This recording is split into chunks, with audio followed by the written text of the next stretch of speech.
Number 15. Ancient race which lived before pyramids discovered in the Mississippi Valley. Arizona Republican, Phoenix, Arizona, June 29, 1899. And Evening Star, Washington, D.C., March 22, 1899. Lost metropolis of the Mound Builders. In the late 19th century, explorer and civil engineer Major Lamar Fontaine claimed to have discovered the ruins of the largest prehistoric city on Earth. He placed this lost metropolis of the mysterious mound builders across parts of Ashley, Desha, and Drew counties. It lay in the fertile Yazoo Delta region, where Arkansas overlaps the wider Yazoo Basin. Fontaine reported surveying a vast area about 35 miles east to west, and at least 25 miles northward. This covered some 500,000 acres or more, with the mounds extending even farther beyond his measured lines. He claimed the entire landscape was blanketed with tumuli, averaging around 4 mounds per acre. These earthworks created a tumult that, in his view, could have housed a population larger than modern New York, Chicago, London, and Paris combined. Excavations revealed clear signs of habitation: fireplaces, shattered cooking pots, and charred bones from deer, bear, turkey, squirrel, and fish. Many mounds stood roughly 5 to 30 feet high and enclosed 25 to more than 40 acres. They were often arranged in what Fontaine described as military formations.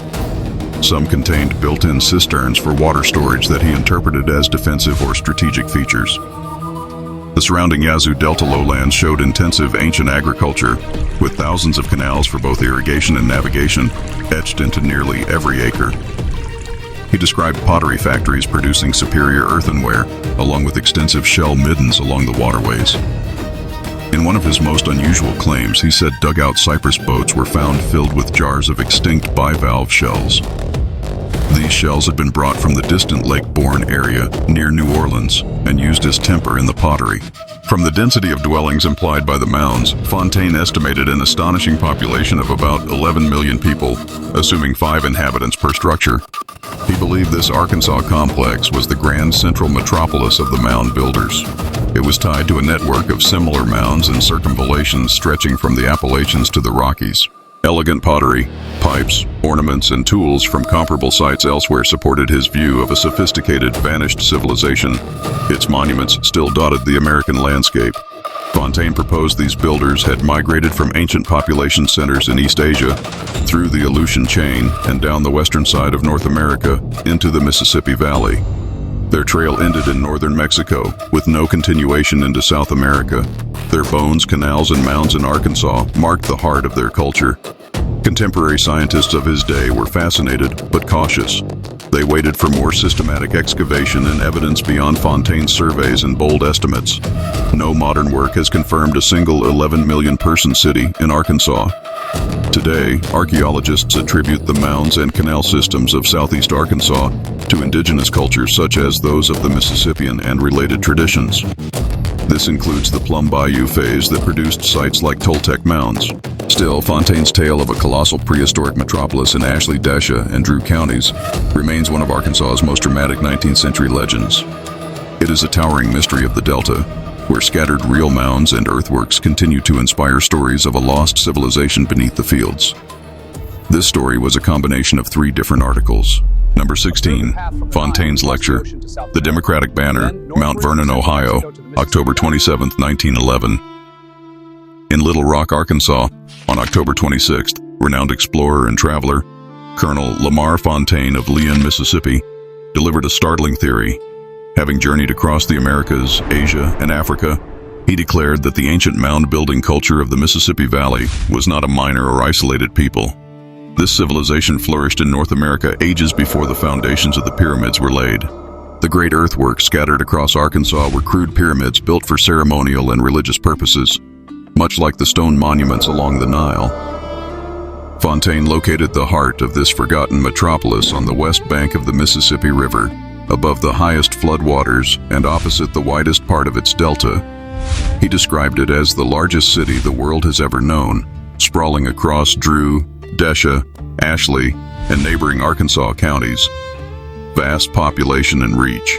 This vanished urban center once housed as many as 20 million mound builders. They sustained themselves on fish from the Mississippi River and Gulf of Mexico, bountiful crops from the fertile Yazoo Delta, which he called their garden, and the rich prairies and bottomlands of Arkansas and Texas.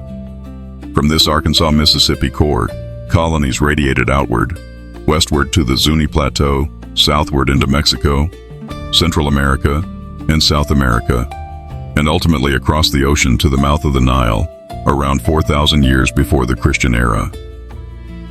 Fontaine saw in the trail of mounds and earthworks a steady southward progression of civilization, with each stage showing clear advancement. This culminated in the grandeur of ancient Egypt. Arkansas remains one of the most fertile fields for archaeological discovery on the continent, with new finds continually emerging. Intriguing relics and clues. Relics recovered from the mounds include artifacts scattered across the Mississippi Valley and interior of the state, while countless flint arrowheads, war axes, and tools are attributed to later indigenous peoples. Far older and stranger remains have also surfaced. Pottery of undoubted prehistoric origin, heavy bones, and skulls described in early accounts as belonging to a distinct people of whom no other written record survives. One particularly intriguing feature lies in Pike County, where a large round-topped hill is composed in its upper layers of disintegrated and solidified oyster shells and other crustacean remains. This suggests that in distant Pleistocene times, a vast inland sea, the precursor to today's Gulf of Mexico, extended far northward into Arkansas, possibly reaching as far as the site of present-day Little Rock. These enduring Arkansas enigmas, colossal earthworks, mysterious relics, and geological clues to a transformed landscape continue to whisper of a profound antiquity.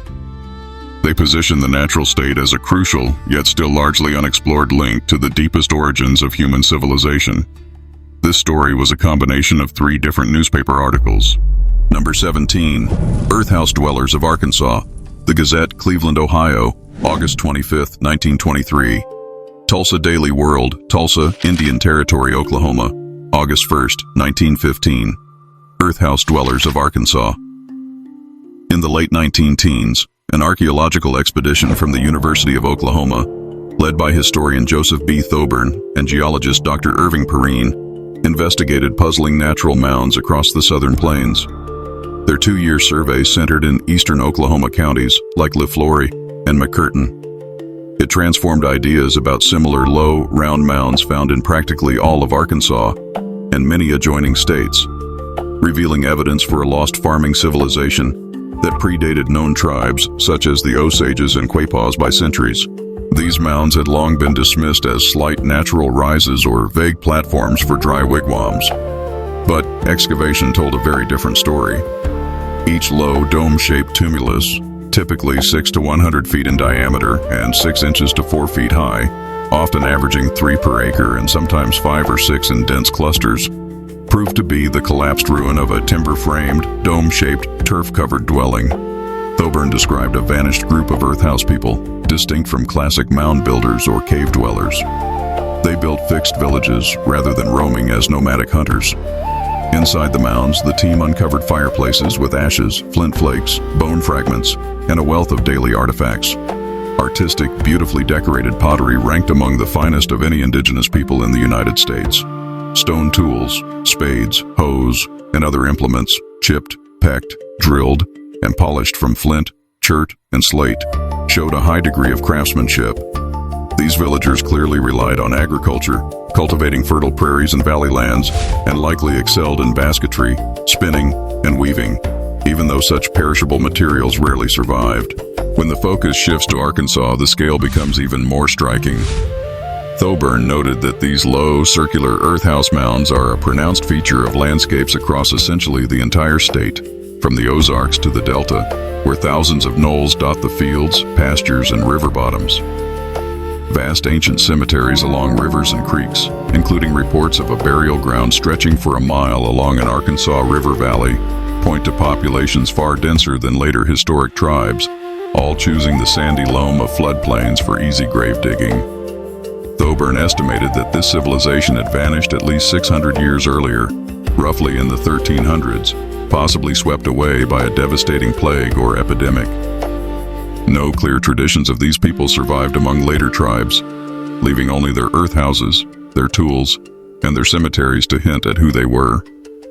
He even suggested they might have originated from Mexico, and been ancestral to Caddoan peoples like the Pawnees and Arikaras, with the partial rings of excavated Arkansas and Oklahoma lodges echoing the lodge circles still visible on the Great Plains. Modern researchers have debated the true nature of many of these features in Arkansas, with some labeling them sand mounds, prairie knolls, or pimple mounds, and proposing natural origins such as ant activity or soil processes. At the same time, archaeological sites like the Plum Bayou, or Toltech Mounds near Scott, and other Mississippian and Caddo farming villages across the state confirm that prehistoric agricultural peoples really did build earthworks and lived in substantial timber and earth structures between roughly 650 and 1300 AD. The tension between natural feature explanations and Thoburn's human-built earth house theory keeps these low mounds a living ancient mystery of Arkansas. Are they merely quirks of the land, or the faded footprints of a lost civilization of farmers who once blanketed the state's valleys and prairies with turf-covered homes? This story was a combination of two different articles. Number 18, Toltech Mounds Royal Tomb. The Montgomery Advertiser, Montgomery, Alabama, March 27, 1927. In Lonoke County, just southeast of Little Rock, the great earthworks known as the Toltech Mounds rise above the Arkansas River bottomlands, guarding one of the state's most enigmatic royal tombs. Once part of a complex of roughly 24 mounds spread over about 80 to 100 acres, these towering earthworks are now all that remain of a prehistoric ceremonial center. Its original builders left no written name, and their descendants vanished centuries before Europeans arrived. In the early 20th century, Mrs. Bernice Babcock, writer, antiquities enthusiast, and president of the Arkansas Museum of Natural History and Antiquities, secured rare permission from landowners William and Heber McLaughlin to explore the largest surviving mound on the site. This massive structure, weathered down to roughly 70 to 80 feet high and about 120 feet across, was widely believed to encase the remains of an ancient elite house or tomb. It had been fiercely protected from relic hunters with armed guards and posted warnings after vandals dug pits as deep as 8 feet into its flanks. Earlier digging on smaller mounds by Professor J.H. Reynolds of Hendrix College had already turned up closely packed skeletons, hinting at a sacred burial landscape beneath the grassy slopes. Chance excavations near the big mound uncovered bear claws, deer horns, animal bones, and fragments of polished pottery, suggesting both ritual offerings and everyday life intertwined at the site. Determined to avoid further destruction and to treat the mound as a scientific treasure rather than a curiosity, Babcock arranged and financed a professional base-to-summit excavation under archaeologist C.T. Prescott, known for his work in Mexico, with carefully engineered support shafts meant to preserve the stability of the ancient earthwork. Babcock's campaign at Toltech was more than a single dig. It was part of a broader vision to save Arkansas's antiquities from the shovel and the plow. She championed plans for $1 million museum in Little Rock, complete with crystal alcoves and dramatic displays of prehistoric finds, backed by prominent Arkansans, such as former Governor George Donahue and Pearl expert Richard Buchholz. In her telling, Toltech was no mere ruin, but a royal necropolis of a vanished people, a key to Arkansas's forgotten past that had to be opened carefully and preserved for future generations. Modern archaeology places Toltech within what is now called the Plum Bayou culture, a farming society that flourished in central Arkansas between about AD 650 and 1050. These Plum Bayou people built up to 18 mounds around a broad ceremonial plaza, some nearly 50 feet high, carefully aligned with solstices and celestial events to mark the agricultural calendar for crops like maygrass, barley, squash, and sunflowers in the rich floodplains along the Arkansas River and Plum Bayou. Small villages scattered through the bottomlands likely gathered here for seasonal rituals and feasts, leaving behind middens rich with deer bone, fish remains, and nutshells that testify to a mixed economy of hunting, farming, and river foraging. By around AD 1050, the Plum Bayou people had abandoned Toltech, leaving no obvious signs of catastrophic war or starvation, only the quiet transition to later Mississippian cultures who seem to have respected the old earthworks as hallowed ground. Today, the great royal mound that Bernice Babcock sought to open stands as both an archaeological site and an Arkansas legend. Stories of royal tombs, guarded treasure, and mysterious burials overlap with the very real achievements of a lost community of sky-watching farmers along the Plum Bayou. This was a combination of 2 articles and a website. Number 19. Exotic vases from an ancient Arkansas mound. Albuquerque Morning Journal, Albuquerque, New Mexico, August 14, 1906. Captain C.W. Riggs, dubbed Silver Hat by Navajo Indians, was an archaeologist who explored prehistoric sites across the United States. His work included cliff dwellings in Colorado and New Mexico, mounds in the Mississippi Valley, and a massive pyramidal mound in Tennessee covering 40 acres. Over 25 years, he unearthed thousands of skeletons and artifacts now in museums, preferring well-preserved bones over tales of buried treasure, and he warned of bogus relics flooding the market. In Arkansas, Riggs made one of his most puzzling discoveries in a mound topped with trees at least 500 years old. He found 4 large vases adorned with exquisitely carved heads resembling those of people from the Malay or Japanese regions, with one vase broken by ancient tree roots. This find raised questions about the mound builders' origins as scientists debated their identity, with Riggs noting biblical theories as plausible amid uncertainties. Number 20. Ancient origins of Arkansas mounds revealed in Bureau Explorations. Grant County Herald, Lancaster, Wisconsin, August 13, 1885. Under the direction of Professor Cyrus Thomas for the Bureau of Ethnology, systematic excavations of Native American mounds across the eastern United States in the late 1880s added thousands of specimens annually. This included work at a notable East Tennessee mound measuring 220 feet long, 185 feet wide, and 8 feet high. That Tennessee site yielded 91 skeletons at varying depths, quantities of beads including genuine pearl ones, finely polished chisel-shaped stone celts, a delicate bone awl likely used for sewing buckskin, a human forearm bone fashioned into a tool or ornament, 4 hollow copper balls resembling tinkling sleigh bells, buffalo teeth, cut seashells, and stone masks. Researchers now believe the oldest mounds date to those in Ohio and Arkansas. Specimens were collected from sites in multiple states including Arkansas, highlighting the state's role in preserving some of the earliest evidence of these ancient burial and ceremonial structures. These were built by ancestors of historic Native American tribes. Number 21. Prehistoric burial unearthed in Polk County. Farmer's plow reveals ancient Indian pot and bone in Ouachita Mounds. In the early 20th century, while plowing his farm on rural Route 3 near Mena in Polk County, Arkansas, in the Ouachita Mountains region, farmer James Swiger made a remarkable discovery in what is believed to be an ancient indigenous mound. After cultivating the same field for over 20 years, gradually leveling the mound to match surrounding ground, his plow finally struck deep enough to uncover an intact earthen pot. This was a fine example of early Native American craftsmanship, found alongside a human bone. Swiger brought the bone to Mena, where Dr. P.R. Watkins identified it as a metatarsal from the left foot. The farmer speculated it once belonged to an indigenous leader, adding to the site's aura of prehistoric significance. This accidental find highlights the lingering mysteries beneath Arkansas's western farmlands, where countless low mounds, often plowed flat over generations, once served as burial sites for ancient inhabitants of the region. Modern archaeology attributes such mounds in the Ouachitas to Caddo or earlier cultures, with pottery and flexed burials common, though many have been lost to farming.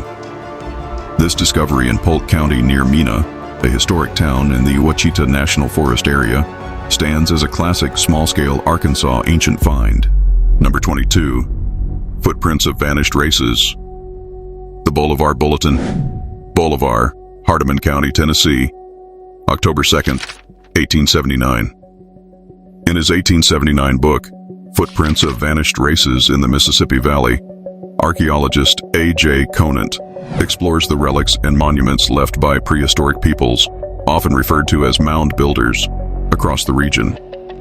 He provides evidence of advanced ancient civilizations through earthworks, pottery, and symbolic artifacts. The broader narrative covers the entire Mississippi Valley, from Ohio to Louisiana, describing massive mounds, enclosures, and symbolic carvings that suggest a sophisticated society with agricultural, military, and religious practices, long predating known Native American tribes. Focusing on Arkansas, Conant highlights numerous sites in the state's eastern delta and river valleys. For instance, near Carthage, likely referring to areas along the Red River in southwest Arkansas. He notes similar walled enclosures as those found elsewhere, built with clay and earth, possibly for defense or ceremonial purposes. Along the Arkansas River and tributaries like the Red River, he documents mounds and footprints embedded in rock formations, interpreted as traces of these vanished peoples. These include large earthen structures, some with internal chambers containing pottery and tools, suggesting dense settlements in fertile lowlands. Conant speculates these Arkansas relics connect to a broader migration or cultural network, with footprints and mounds offering clues to rituals and daily life. Yet their builders remain enigmatic, vanishing without written records. Modern archaeology links these to Mississippian cultures, for example at sites like Toltech Mounds near Scott, Arkansas. But Conant's vivid accounts fueled 19th century fascination with Arkansas's prehistoric past. Number 23. Stone Age relics and mounds in southwest Arkansas's mountains and valleys. DeQueen B., DeQueen, Arkansas, January 29, 1915. An expedition documented by E.S. Byington in the Sharp County Record surveyed the Arkansas-Oklahoma border for evidence of prehistoric Stone Age peoples, or mound builders. Archaeologist Professor Warren K. Moorhead of Phillips Academy and colleagues uncovered relics hinting at multiple ancient cultures. They recommended further large-scale digs. The team briefly left E.H. Jacobs at Spiro, Oklahoma, to investigate reported skeletons and pots in a railroad cut. Crossing into Oklahoma, sites like Eagletown and Broken Bow yielded additional village sites and relics, including test holes at a Little River site west of Bismarck for pots and skeletons. The expedition's core discoveries centered in southwest Arkansas, starting from Fort Smith in Sebastian County as base. Near Locksburg in Sevier County, they inspected and photographed big mounds on Sycamore Creek, 5 miles north. There they found arrow points, celts, hammers, and village sites.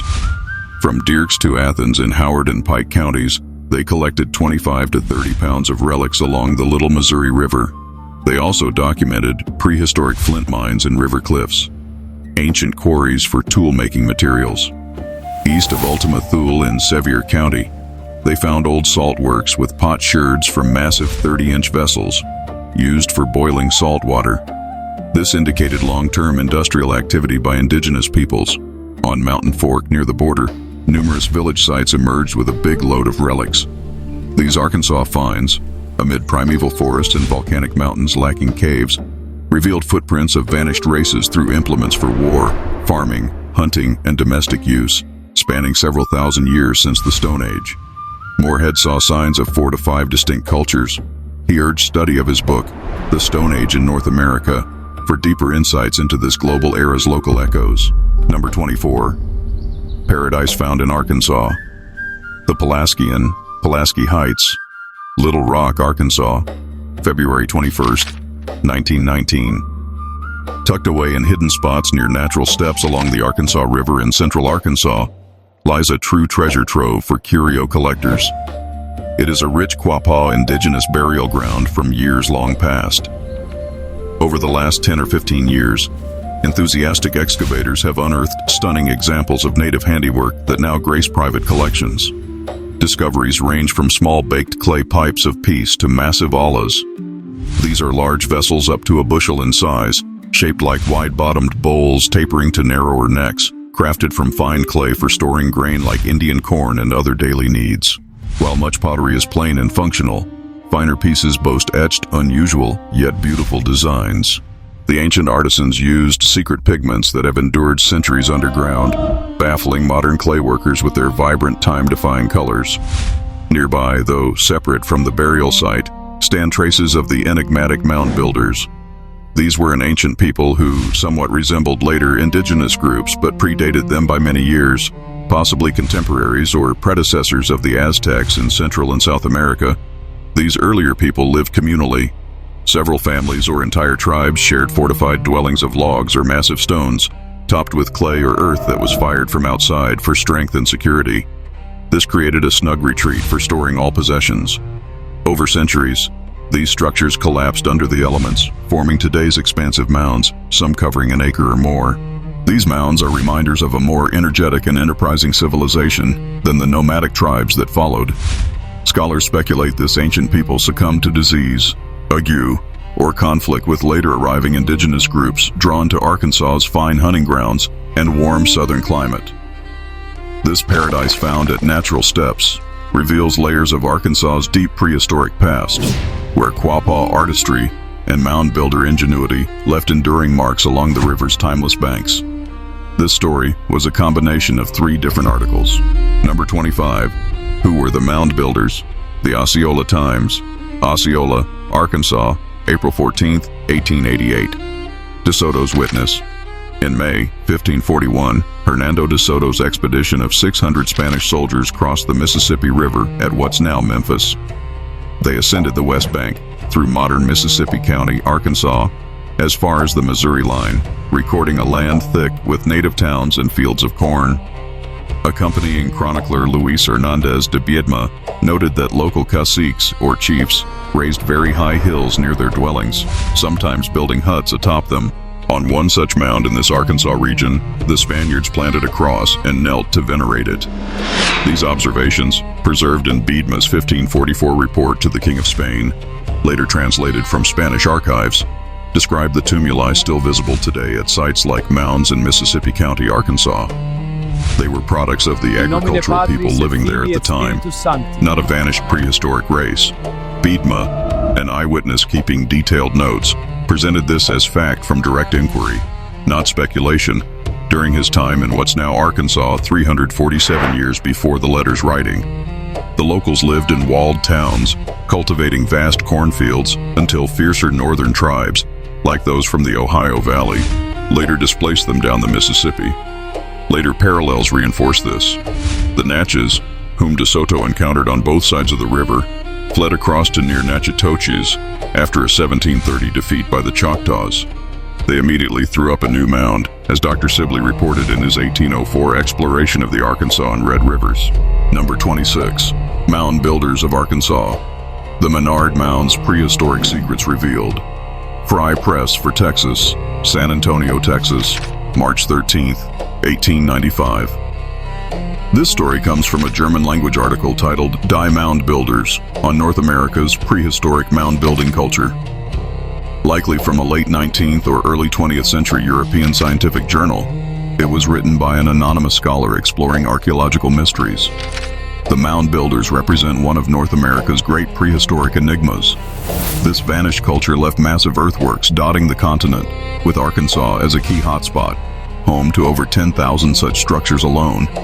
These imposing hills, often layered with earth and loose stones, take diverse forms: simple cones, terraced pyramids, or defensive walls rising 3 to 170 feet high. Their ground plans feature etched human figures, animals like fish, bears, and lizards, and even a colossal 1,000-foot serpent encircling a mound in Adams County, Ohio. Yet Arkansas examples like the striking 110-foot Maynard Mound showcase their imposing scale and bizarre shapes. These served varied purposes. Some housed stone-lined burial chambers packed with skeletons and grave goods. Others were fortified settlements, temples, or gathering sites marked by symbolic shapes. Artisans of this lost people crafted skillfully decorated pottery, bowls, cups, bottles, revealing high artistry without iron tools. They relied on stone implements and rare metals like silver and copper mined from Lake Superior deposits that traded as far south as Florida. Pipe heads carved from clay, marble, slate, or porphyry depict tattooed faces and realistic animals, like a wildcat found in Illinois. Textile fragments prove weaving skills, painting a picture of settled farmers in fertile river valleys who far outpaced later indigenous peoples in sophistication. Their unified culture thrived for centuries in Mississippi, Missouri, and Ohio basins, with Arkansas's dense clusters signaling permanent villages and agriculture. Though their language, origins, and demise, likely over a millennium ago, remain unsolved riddles tied to how the New World was peopled. Number 27. Mound Builders' Graves. Giant bones and riddled bricks from Lee County, Arkansas. Public Ledger, Memphis, Tennessee, October 4, 1875. This is a late 19th century newspaper article by a scientific reporter describing artifacts excavated in July 1875 from an indigenous mound in Lee County, Arkansas, by Ed Landvoigt. The finds highlight relics tied to the enigmatic mound building culture. In July 1875, Ed Landvoigt unearthed a trove of mound builders' relics from a site in Lee County, Arkansas. These included a clay water pot, a massive 16-inch shin bone, an immense jawbone, a clay pipe, a 15-pound battle axe, a smaller axe, and 2 teeth worn flat to the gums from a female's jaw. He also found a brick with a ridged underside matching modern brick dimensions. These 3 mounds, or forts, form a triangle along a swamp edge. 2 at the base angles measure 104 and 52 yards across, linked by a high ridge to a third 210 feet wide out on the plain. Beneath them lie hundreds of bodies of both sexes, buried on their backs with heads oriented randomly, thumbs joined under their bodies, and palms pressed to the ground. These rituals hint at a structured yet mysterious funerary practice among Arkansas's prehistoric inhabitants. Number 28. Gas mounds of southern Arkansas. Natural ridges or hidden oil clues. Essex County Herald, Guildhall, Vermont, March 30th, 1922.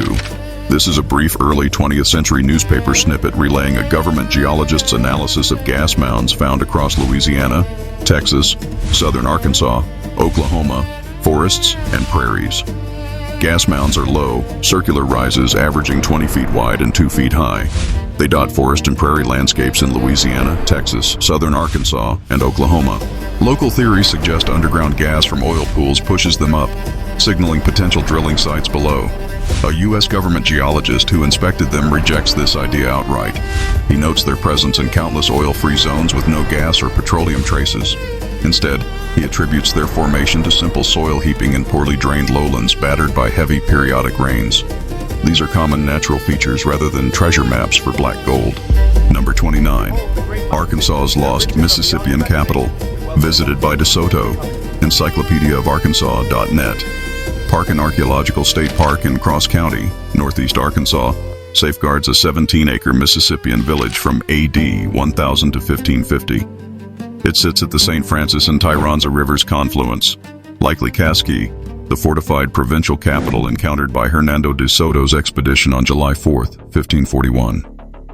Chroniclers described a stockaded town with towers, water-filled moat, excavated by archaeologists, and central flat-topped mound where de Soto planted a cross after Mass. Spanish glass beads, brass bells, and lead shot unearthed here confirm contact with the paramount chief Casqui. He ruled 20 satellite villages amid wars with rival Pakaha. Corn, beans, squash, deer, fish, and gathered nuts fueled population growth in fertile floodplains, protected by palisades until European diseases and warfare dispersed the culture. Now a National Historic Landmark with ongoing Arkansas Archaeological Survey digs, the site's museum displays pottery linking it to Parkin phase networks. Bonus story. Prehistoric ruins, echoes of Arkansas's lost city. Wyoming Weekly Republican, Sundance, Crook County, Wyoming, December 4th, 1889. While 19th century archaeologists raced to excavate the ancient wonders of Egypt, Syria, and Greece, uncovering statues, tools, and hieroglyphs, a far richer, largely untouched field of discovery lay hidden in the Americas, according to a New York Times writer. The spotlight fell on Guatemala and Yucatan, where explorers John L. Stevens and Frederick Catherwood had recently sketched over a dozen vanished cities. These featured towering sculpted temples, pyramids, castles, and terraces from a highly advanced lost culture. These ruins revealed sophisticated knowledge of math, mechanics, and metals, with vibrant statues and unique architecture defying old world origins. Yet everyday tools and burials remained elusive, deepening the mystery of who built them and where they vanished to. Stevens himself mocked wild theories about America's peopling, from Noah's flood survivors and Atlantis to Jews, Phoenicians, Chinese, or even an ark in New York. He insisted real evidence was finally emerging from sites like Copan. He lambasted Spanish conquerors for destroying clues and locals for ignoring the ruins, while praising Humboldt's early work on Mexican pyramids like Cholula. But amid this Central American drama, Stevens dropped a tantalizing North American bombshell. He noted the opening of forests and the discovery of tumuli or mounds and fortifications extending in ranges from the lakes through the valleys of the Ohio and Mississippi, mummies in a cave in Kentucky, the inscription on the rock at Dighton, and the ruins of walls in a great city in Arkansas and Wisconsin. These American finds fueled the strong belief that powerful and populous nations had occupied the land and passed away, their histories entirely unknown. This fleeting reference to a great city in Arkansas, buried in a story about Mayan splendor, captured the era's feverish speculation. It hinted at colossal lost civilizations right in the heartland, long before modern mound builder studies like those of Lamar Fontaine brought the Delta's earthworks into sharp focus. It positioned Arkansas as a quiet cornerstone of a hemisphere-wide ancient enigma. Thanks for watching. Stay tuned for part 3 of Ancient Mysteries of Arkansas.